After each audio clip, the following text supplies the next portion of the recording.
Did you know that Allah subhanahu wa ta'ala said, I have divided the prayer between myself and my servant into two halves, and my servant shall have whatever they ask for.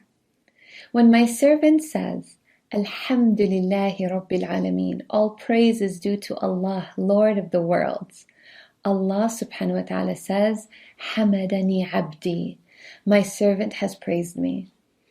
And when he says, Ar-Rahman Ar-Rahim, the gracious, the merciful, Allah subhanahu wa ta'ala says, Athna alayya abdi, my servant has exalted me.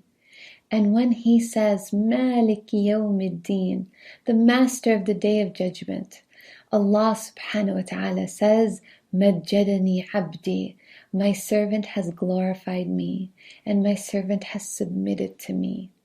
And when he or she says, Iyaka na'budu wa iyaka nasta'een, you alone we worship, you alone we seek for help, Allah subhanahu wa ta'ala says, Qala, هذا بيني وبين عبدي ولعبدي ما سأل.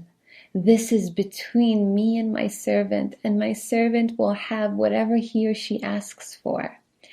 And when my servant says, اهدنا الصراط المستقيم صراط الذين أنعمت عليهم غير المغضوب عليهم ولا الضالين, guide us to the straight path, the path of those whom you have favored, not of those who went astray.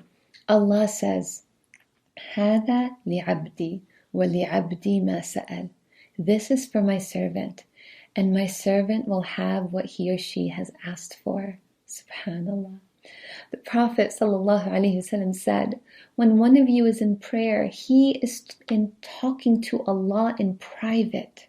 He also said the closest we are to our Lord is in sujood. He also said the most beloved deed to Allah is prayer in its proper time. Allah subhanahu wa ta'ala gifted us a meeting with Him 5 times a day. Subhanallah, it's truly a gift.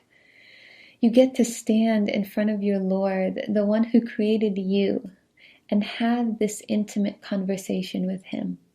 You're able to go into sujood and be the closest you possibly can to Him, subhanallah. Humans have taken many journeys throughout time, but there's one journey that nobody, no one, not a single person has ever taken. No one except one.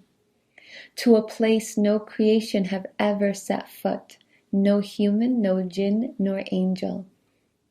It was the journey of one man to meet the divine. It was the journey of Prophet Muhammad sallallahu alaihi wasallam to the highest heaven during the night of Al-Isra wal-Mi'raj. On that journey, Allah invited His beloved Prophet sallallahu alaihi wasallam to the 7th heaven, to a place so high